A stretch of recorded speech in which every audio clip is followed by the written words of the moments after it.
Ladies and gentlemen, welcome to game number 5 of your series between Beastyqt and TheViper. Spawning in on the right side of the map, it is going to be Beastyqt playing as the Chinese in red. And I have to say that your introduction of our blue player better include a reference to that wonderful town center spot. Who do we have on the left side, Aussie? Ladies and gentlemen, spawning in on the left side of the map, playing as the Mongols in the color blue with what is quite honestly the best spawn for a Mongol player you could ever have. It is the one, the only, TheViper. Oh man, I mean, that is a dream. Stone, wood, gold. That is the perfect Mongol town center spot. I mean, Viper is down 2 games over here, but this spot is probably the best that he could ever ask for. This being said, he does have some sheep trailing that con, not a lot of sheep that he found with that scout. Obviously, sheep warfare is a big part of this game over here on this map. Map spawning with quite a lot of extra sheep out there, and Beasty looks like he's quite successful finding some for himself. He's got a dozen now detached from his scout, heading towards that mill. This is what you love to do as China. There is nothing more that you never get happier than what you get right now as China. Everything is going your way because Viper, instead of opening up with a dock, opens up with a barracks. And that's a bit of a gamble because he's almost saying by doing that I'm going to try and stop your water boom. Because the problem is, China, they have a very good defense against what TheViper is doing. And in fact, Beasty's doing it right now. So basically the way this is going to work is Beasty is going to rush towards age 2. So normally, as China, you would take wood in age 1. You would build a lumber camp, and you would look to get out 3 villages on wood. Some build orders do 1, some build orders do 3. And then you would look to add villages onto gold. The consequence of that is that you've got a little bit of a late age-up timing. What Beastyqt is going to be able to do here is be able to find a window where he's actually got enough time to get his Barbican up before any kind of damage can actually be done against Viper, or for Viper. And Beasty knows about this tower rush coming in here, so as you pointed out, he is aware of what's coming his way, and he's going to respond in kind. He has the resources, as you see now, for that Barbican, and by the time that villager arrives, he might already bump into a completed Barbican, as you pointed out. Let's see where it's going to be placed at. That's the big question for us. We actually have a natural choke point. Yeah, look at this natural choke point. But he doesn't have the wood for it. This is the consequence of not taking the wood early, and you can see he's moving out towards that position. He couldn't get the walls up in time, and this is the consequence of not taking that early wood. It gives you a little bit less flexibility. And now look at the macro for Beastyqt. It's kind of gone a little bit awry at this point. He's up to 289 gold, and things are starting to get a bit shaky. The age up comes through. It's going to be a Barbican on the food here. So looking to hold on to that position. We still don't see him delete the lumber camp. He's going to be avoiding deleting that now because unfortunately for him, oh my lord, that's a lot of villagers out on this position. He manages... It's a trap. He keeps the villager behind that line. But where's the nearest? Oh my lord, look how far away it is! Oh no, Beastyqt traps him in. He says, I ain't trapped in here with you. You're trapped in here with me. What a masterpiece. I mean, that is unbelievable. Oh man. And now this villager has to run back. At least there is one spearman to deal with this, but this villager is going to lose his life. And this is match point for Beasty, by the way. Viper can't afford to let that happen, but he has no choice. And now Beasty trying to trap the scout in there as well. Oh, everything is falling apart for Viper. It's okay, it's all right. Viper is slowly but steadily trying to break his way through here. Beasty reaches the feudal age at 4 minutes 30 because he's China and he can just do things like that. But it looks like this wall is not going to go up. And Viper going to be chasing away these villagers with just a handful of spearmen. But he's not going to be able to do a huge amount of damage because behind this, Beastyqt, he's a very happy camper. We'll take a look at his base and see exactly what is going up. But I suspect with an age up time like that, probably not a lot at this point. No archery range, no nothing. Indeed, that is the case. Yeah, obviously, he had to respond to this one, and that's the only positive thing that we can say about Viper's position right now. Viper did lose that one villager, but at least he slowed down Beasty quite a bit. Beasty had to invest some wood into those walls, and now the mining camp is also under attack, so you can no longer delete that to avoid giving that bounty to Viper, and Viper is doing the only thing that he can realistically achieve with those spearmen, that is, burn down the mining camp and get the bounty. Archery range now coming up for Beastyqt. Keep in mind, he's not yet in his Song Dynasty, so he's not going to be able to make the Chukunu just yet. He's going to be stuck on just those normal archers, which is exactly what he wants right now. He just wants to fend off the potential threat of these spearmen, and you can see them coming through. The Khan going to be under attack as well. The town center firing off its big Barbican, and that first archer going to be making its way out. You can see he's actually supervising that, so it comes out extra fast. But it looks like the Khan is going to continue focusing down that one villager. But Beastyqt in a great spot here. This is exactly where he wants to be. Exactly, this is where he wants to be, and he negated that entire tower rush. So Viper's investment into the barracks, into the spearman, isn't going to pay off. And this is a huge accomplishment out there. It's a big investment for a Mongol player to go for that tower rush, and if it fails completely like this one, it's going to be resources just poured down the drain. And now Beasty, of course, he's gonna be in a good and well-defendable position, actually moving back towards that gold mine, so that Song Dynasty is now on the horizon. Yes, and with that, there is the potential for even more.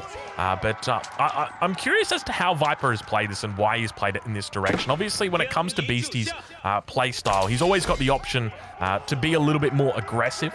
But Viper is now looking to take the water. I think that I spot something down on the minimap. Micro coming out here. You can see that Beasty trying to get these walls up here. But yeah, Viper has now taken the water. So basically sitting on what is effectively a 2-town center boom. But he's managed to wall up this position over to the north. He's got a couple of sheep behind there as well, so he can always potentially... Wait, he's got the wall, but... Okay, there we go. There we go. I was looking a little bit worrisome. And Beast is a very nice and well-defendable base over here. If you take a look at his whole arrangements, it's a tiny base, but it's going to work very nicely for him. Well-defendable, very compact, and it allows him to start focusing on building up his economy. There is the Imperial Academy coming in here for him to get to Song Dynasty. He could do some walling on the right side to prevent the effects of those horsemen coming in. But I don't think that he has scouted those horsemen or the stable yet, so this might actually come as a surprise and could catch him off guard. Yeah, so now we see those walls continuing to come up, and Beastyqt going to be adding in that dynasty timing. The question is whether the second town center comes in, because the second town center for the Chinese is going to be a really key play here, and it looks like that is going to be the case. He's going to be going for that second town center. And Beasty doing a good job of just scouting out the Viper. He spots the villagers on gold, so he knows what's coming.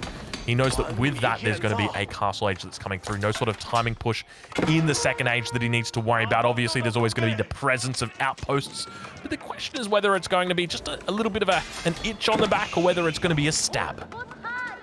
Indeed, that is going to be the big question.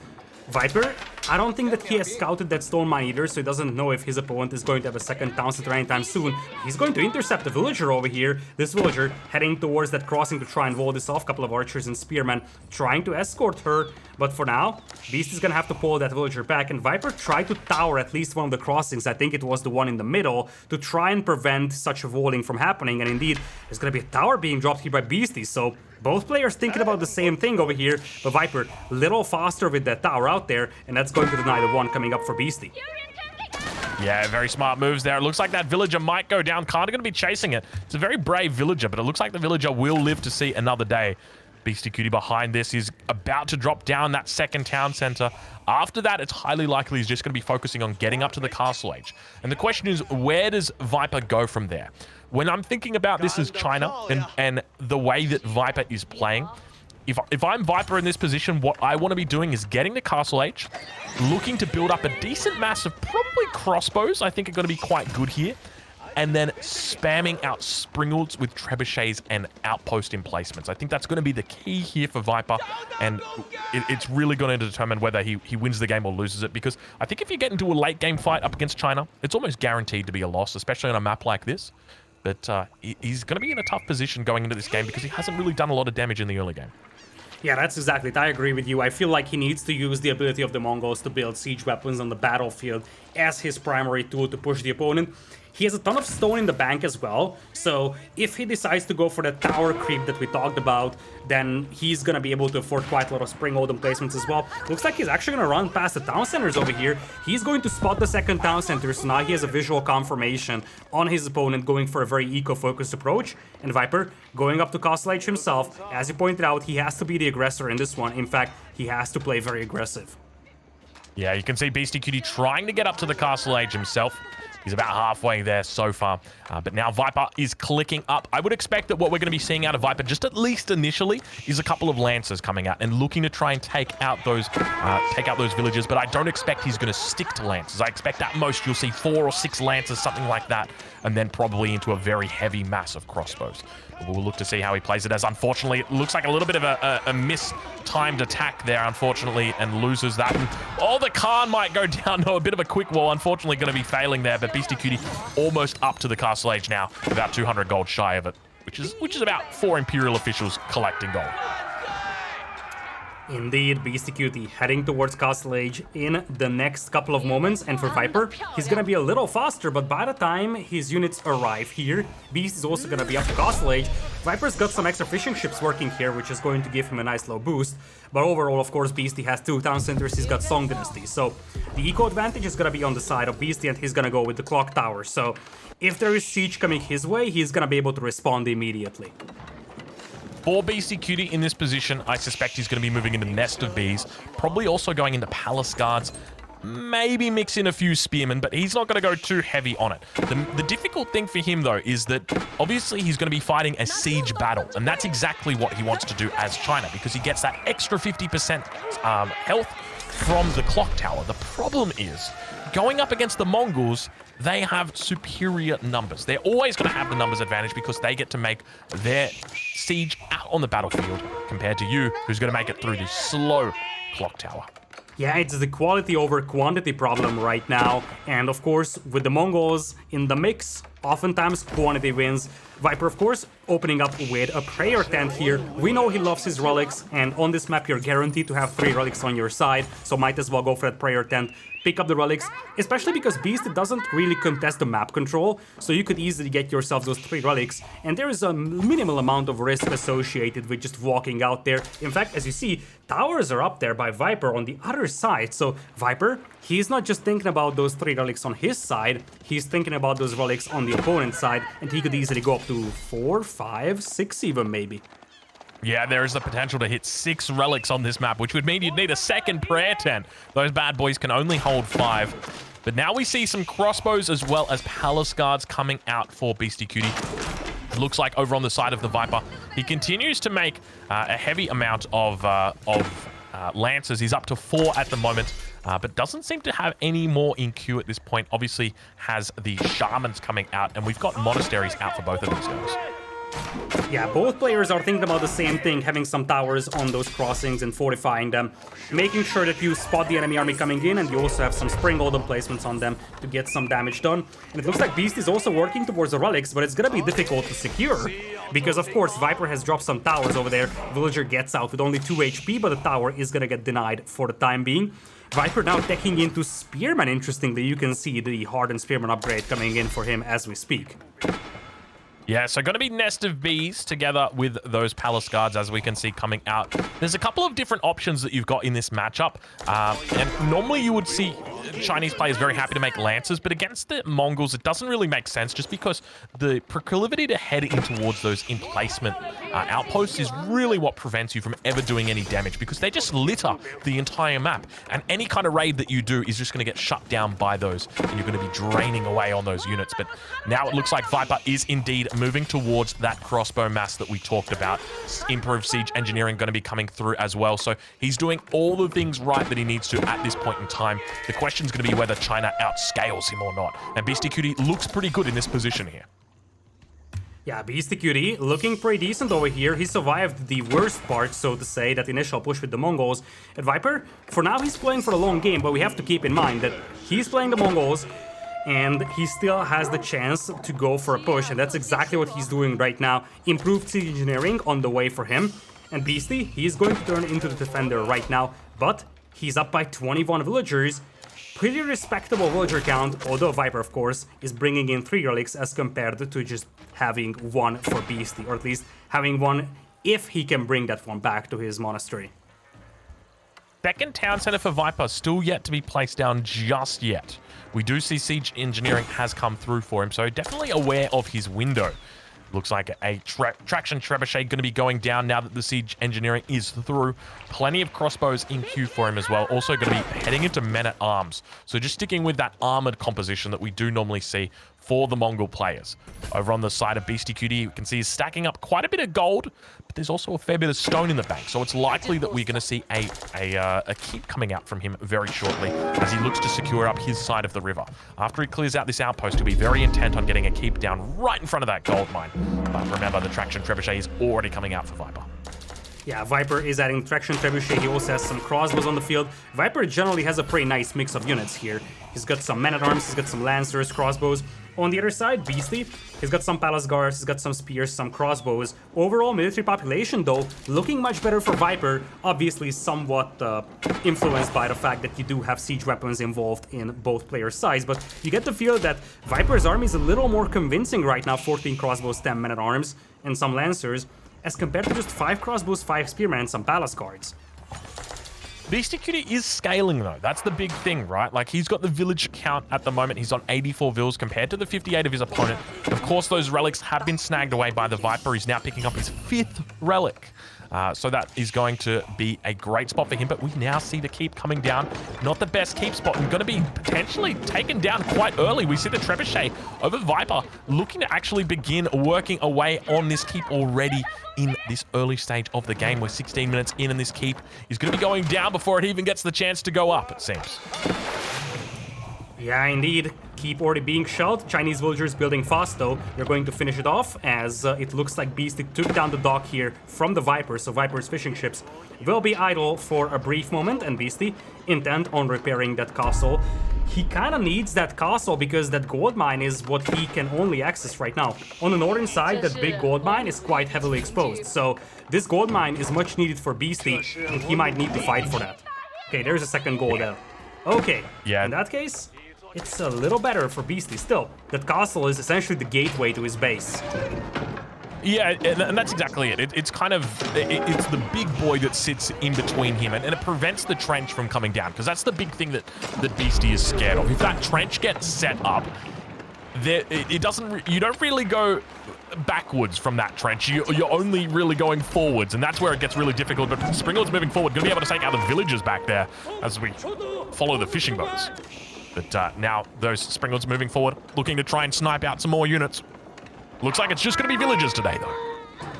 Yeah, still some value out there for those Springlords, but the numbers are increasing now for Viper. He's got 4 of those. He's going to be the one opening up, and that's where that clock tower bonus comes into play for Beasty.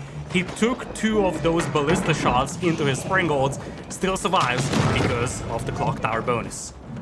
Hashtag just Chinese things right there. And now a villager comes out to repair it. And this is part of the reason why I talk about the strength of the clock tower.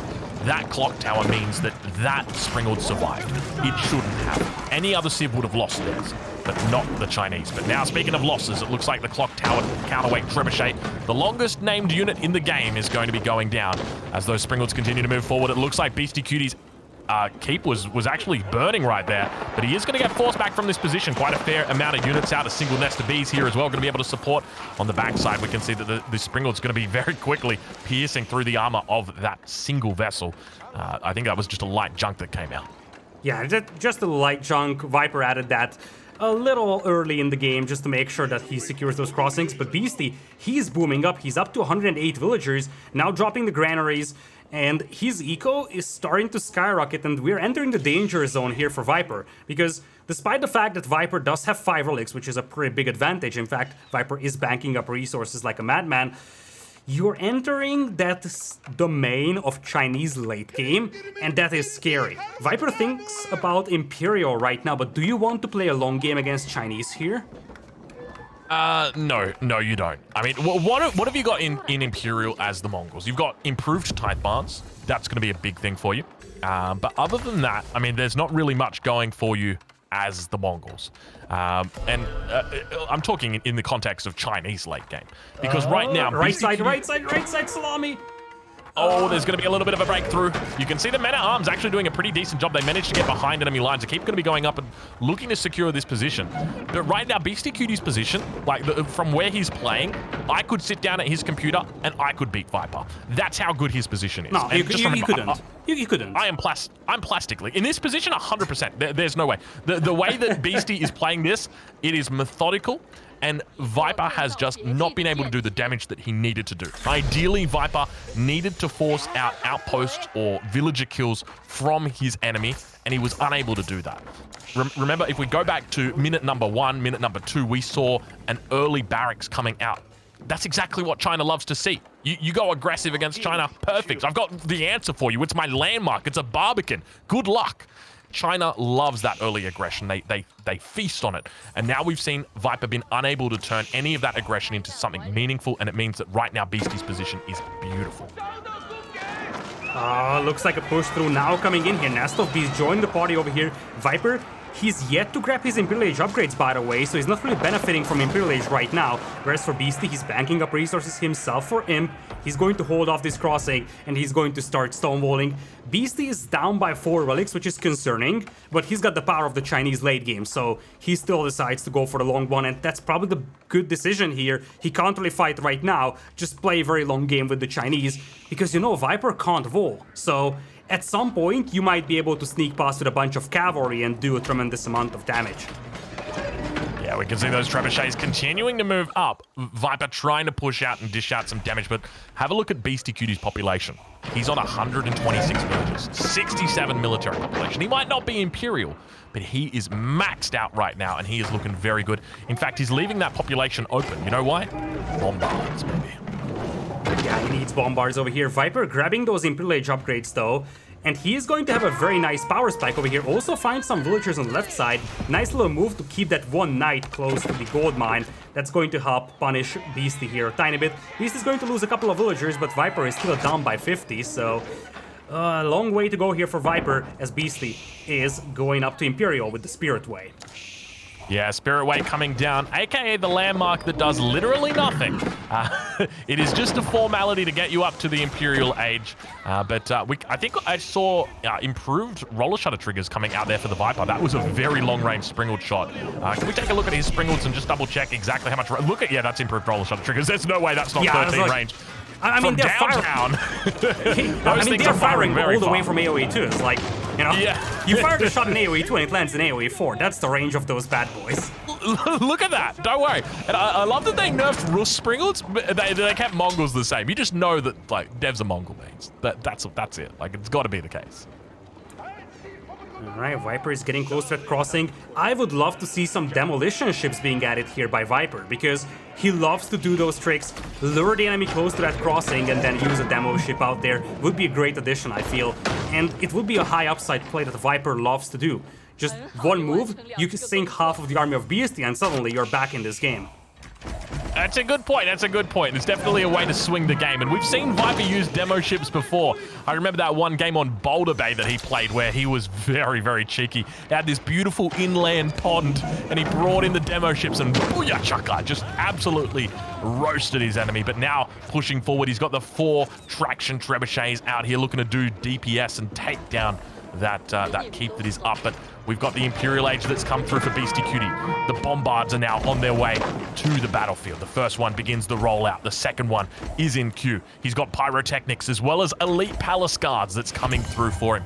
He's looking to get all those upgrades and try and push out Viper, but this is the late game, and Viper is on 77 villagers. Compare that over to Beastyqt, who's on 135. And you can definitely feel like Beastyqt's position is rock solid right now.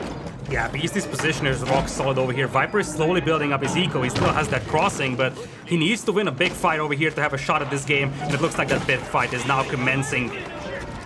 He's going to be pushing through. The elite upgrade has come through for the Palace Guards on the front line. Beastyqt is trying his best to take out the Springalds of his opponent. The Bombards yet to really engage. They're sitting safely on the backside, but the Springald micro coming out for both of these players is 100% on point. Viper managing to take out the Springalds of his opponent, but unfortunately losing many of his own in the process. A couple of Mangonels pushing through, and all of a sudden, Viper looking very strong. Hold on a minute. Things are looking grim right now for Beastyqt. He's invested a little bit too much in his village account and not enough in his resource, or is it military? What is going on? All of a sudden, the tides have turned, and Beastyqt is starting to struggle. This was the push that could have ended it all, but now all of a sudden, the tides have turned. Lidakor, is anything going to stop this Viper, this snake? Oh man, that castle is still standing and Viper doesn't have the firepower to take it down. But Viper has made this a really good position. It looked really grim for him just a couple of minutes ago, but now this position is looking better and better for him, and he has managed to drag this game out a tiny bit. He's still not in a winning position because his opponent is still up by a massive margin, and now those castles are standing strong. But Viper, he bought himself a lot of time to recover, and this is where we have to mention that both of these players are big masters of survival. They're big masters of dragging out games and making sure that they have every single option for recovery available to them. And Viper, he just bought himself a lot of time for recovery. Second keep now going down for Beastyqt in this central location. We can see the upgrades are slowly rolling in for him. He's picking up ancient techniques, an upgrade unique to the Chinese, which is going to enable his villagers to collect a little bit faster based on how many dynasties he's been through. He's been through the Tang dynasty. He's been through the Song dynasty, but that is it. No Yuan just yet, no Ming just yet. 2 dynasties available for him. We'll have to wait and see whether he goes into it, but it looks like he's going to be picking up elite army tactics at this point, which is going to increase the health and the damage of his melee infantry. So those palace guards that you saw a bit earlier, they're going to have a little bit more pointy swords. Viper taking into incendiary arrows over here, so he's going to play heavy on that crossbow archer department, also adding some hand cannoneers, so heavy on the range department he is. And it's a smart thing to do, because he's got the longest range springolds in here, so mass springolds with his long range, plus ranged composition, crossbows, hand cannoneers, should be a decent way to answer whatever beast he has on the battlefield. Palace guards, though, making their way through the left side, though. And this is the concerning thing for Viper. He is open from the left, open from the right, and every once in a while, Beastyqt could send in a bunch of Palace guards to hurt Viper's eco that is still just sitting at 90. Yeah, and that's exactly it. This is what makes it so difficult to play this map. As the Mongols, what you want to do is run around your opponent. You want to run them around in circles the same way that he's running around these palace guards right now with the trebuchets. The problem is there's only 3 ways that you can go across onto your opponent's side, and every single one of them is a tiny little crossing like this. So all Beasty needs to do is keep walling him up and keep being annoying, and it stops Viper from doing any of those sneaky shenanigans and forces him to play against China down the middle, and that's exactly what China wants. Viper still has 5 relics though, so that is going to compensate a tiny bit for the villager difference, which is, by the way, astronomical. Look at that beastie 142 villager count. Some might even call this an overboom here in this scenario, because he's not going to have a lot of population space left for army over here. He's got only 20 palace guards and 10 crossbows with some bombard support though, so he could still make some things happen using that artillery. Oh, this could be a very long game here actually, because Viper, he has no desire to tap out of this one as long as he has 5 relics, and Beastie, of course, he has the Chinese late game, so he's going to be more than happy to play for 5 hours here. Yeah, I mean, if Viper can somehow pull out a rabbit from his hat, then this is going to be a masterpiece, that is for sure. But at this point in time, it's not looking pretty for him. He's going to continue trying his best to clean up these forces over on the edges of the map, and we see push after push, shove after shove coming through, and now villagers turning their attention towards a traction trebuchet. That is not what you want to see. You don't want to see your traction trebuchets getting taken down like that. Yeah, not at all, and now the palace guards are getting past over here. Viper's reaction will be with the men-at-arms, and now the villagers, they are throwaway units. I mean, you have 150 of them. Yeah. Why not just lose a couple and try to burn down the tower, burn down that siege weapon? These palace guards should be cleaned up on the right side, and Viper is going to hold them off. Hand cannoneer numbers also slowly increasing, and that's going to help a lot. Love the shamans, by the way. 2 shamans healing those units in the middle of the battle. I wonder if he's got improved herbal medicine. Oh, is that even a tech? We should check if that's a tech. If that's a thing, I have no idea. That could totally. Oh my lord, it's a thing! Improved herbal medicine. Oh, it could totally be a thing. Oh my lord, could you imagine the rage that you would see? Twitch chat would be in absolute awe of that. Oh my god. Oh jeez. I'm looking forward to that day. Oh man, I mean, the only thing is that the Mongols don't have a unit that you can reasonably heal, right? It's not like they have elephants, but boy oh boy, improved herbal medicine. Now, that's a fun one. Viper? You might think that's overpowered. I was going to say, Lidakor, you might think improved herbal medicine is overpowered, but you want to know what else is absolutely busted? Grenadiers. Grenadiers, baby. That's and they exactly are it. out. The Ming Dynasty is here, ladies and gentlemen. We talked about it a bit earlier, and you can see Beastyqt putting down plenty of archery ranges around this Spirit Way. Going to be reducing the cost of those Grenadiers and going to be getting them out in force. Oh man, this is where it gets scary for Viper. We have reached that critical breaking point with the Chinese composition that's just gonna be difficult to deal with. But you have the clock tower bombards with the extra range. The Mongol Springles outrange them. The problem is that those Springles won't really be able to accomplish much more than that because those bad boys have a ton of HP and it's just going to be so difficult to deal with those bombards even with your long-range Springles. And when the Grenadiers start rolling, Viper doesn't really have the tools to stop that. Beasty, he is getting into a better and better position as we speak. For Viper, what I would love to see from him is a full mech composition. I want to see like 14 range or 14 Springles, all 13 ranged, and I want to see a whole bunch of mangonels. And that is going to be all he needs to deal with this. Obviously, some men-at-arms out there, some crossbows as well. And you can see he's doing it. He's investing heavily in the siege that he's got. But you can see the bombard numbers now for Beastyqt coming out. And this is what you'd love to see. Wait, is that Horseman? Horseman coming out? Beastyqt making a little bit of an error. You know, what? No, it seems to be intentional. It's got a lot of these stables, and it makes a lot of sense. Just think about it. You just said he's getting Viper's the best Horseman. response. Viper's best response is to go for a full siege army. Springles, Mangonels, just having 15 horsemen can throw so much chaos at your siege. Like, you don't need much. You just need a couple of horsemen that flank around and threaten those siege weapons. You don't want to have those Springles, those Mangonels far from the backline. You want to make Viper feel that his siege weapons are threatened. You want to expose the flanks with that cavalry.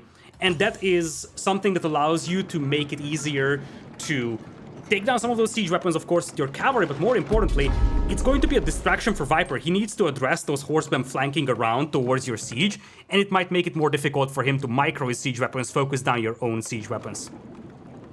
Well, it looks like he's going to be approaching from the south side. For whatever reason, he's determined that that is the best way to go. He is coming down here. You can see the bombards making their way. There's quite a few outposts down here he's going to have to clear, and take a look at that. We've got trade that is going to begin, but a little bit of a weird spot. I guess he's got the market in the top left-hand corner, so it all makes sense. He's just going for a bit closer. The neutral market is to the right. Yeah, but he's got the market up here, so there we go. Yeah, he's going to reduce the time of the first. But now it looks like a keep going to be coming in, so this makes a lot of sense. Okay, it all makes sense. Beastyqt demonstrating right now why you would want to do this as China, because it's hard to push through that central choke point. It's very difficult, but now all of a sudden, he's got himself a beachfront. He's got himself a head over on this position over on the enemy side. The keep is down. The bombards are here. The villagers are here. He's taken the gold from his enemy as well. So there's so many different reasons why it's smart to be doing what he's doing right now. He's trying his best to hold on in the late game. The only issue is going to have reinforcements. And look at those walls coming up. Beasty is anticipating Viper's next move so well. He knows that at some point trade is gonna become a factor, so might as well start to work towards that neutral market out there. Now stonewalls are coming in here. There's an opening. The scout lives and holds the position. Look at the scout with the sheep still behind it. Beautiful timing there. He manages to make it through, but now he gets funneled one by one towards Beastyqt's army. Oh, this one, you came to the wrong neighborhood, Viper. Get out of here. Oh man, the Grenadiers are increasing in numbers, and the single thing that you don't want to do against them is just funnel them through a single narrow choke point. Mangonels are now setting up here for Viper, but the Horsemen are moving in for Beasty as well. Viper losing some eco. Beasty really wants to get those walls up though. Viper trying to stop him. Yeah, you can see he's just trying to control the narrative, and Springle's going to be firing through the center. You can see them getting a beautiful little spot there. It's going to be the first bombard that goes down. It takes about 65 hits, but eventually it does go down. Viper ideally wants to hit a critical mass, and the second bombard might be going down. The hand cannon is moving forward, going to be able to take it out. The second one goes down. Two big losses already coming out for Beastyqt as Viper tries to hold on towards this southern side of his island. Beastyqt has finally pushed over towards this position, but now he continues trying to hold on. Crossbows working together together in tandem with the hand cannon. His bombards on the backside getting sniped out. All of the Springlets coming out now for Beastyqt, or rather the Viper. Beasty tries to heal through the damage. It's not going to be enough, and there's plenty of villagers out here. The question's whether the healing rate's going to be enough. He manages to keep the bombard alive and continues to push forward. This keep does look like it might be going down. The Mangonel's coming forward, and they're saying, hey, villagers, watch out, boys. We got some treats for you. Oh man, just a couple of Springles remaining over here. Viper not setting up his bombards just yet. Action all over the map over here with the Horseman roaming free. Finally, the bombard gets taken down by the forces of Viper, and now he's got the bombards to open up against that keep. So many Springles were lost in this battle though, and the concerning thing right now for Viper is that he won this battle, but did he win the war? Because Beasty still having massive stockpiles back at home, whereas for Viper, he just lost so many valuable Springles and his resource bank isn't looking shiny. Have a look in Beastyqt. A little bit of an error coming out right now for him. Uncharacteristic. It is reload drills coming through for his bombards. So you're wondering why those 8 bombards died there? It's because they weren't firing as fast as they could be through reload drills. And now we've got a little bit of a counterattack coming through the center. Viper going to be looking to reinforce that, but unfortunately this keep on the south side is probably going to be going down. Keep in mind he's got Court Architects, which is going to be buffing up the health of his buildings, but it doesn't look like it's going to be enough at this point to hold on. But now reinforcements coming through. It's going to be Grenadier together with Horsemen, a great composition. But Viper going to be looking to chase down some of these Horsemen on the north side. Springald's going to be able to clear out this outpost on the south side, and Viper regains control on the south side of his island. And he gets the big gold mine back for himself, and this is where we have to keep in mind that Viper is still sitting on 5 relics. Beasty, he's not trading, so Beasty is going to start running low on gold in the next like 5 or 10 minutes, and that is a window that Viper could exploit. So there is still a reasonable shot here for Viper, but he will need to find a way to deal with this very scary army of Horsemen, Grenadiers, and Bombards, because now Beasty's heading towards the central crossing, and this army is even more powerful than the previous one that Viper has faced. Oh no, you made him mad, and now he's back with Grenadiers, and there is a lot of Grenadiers.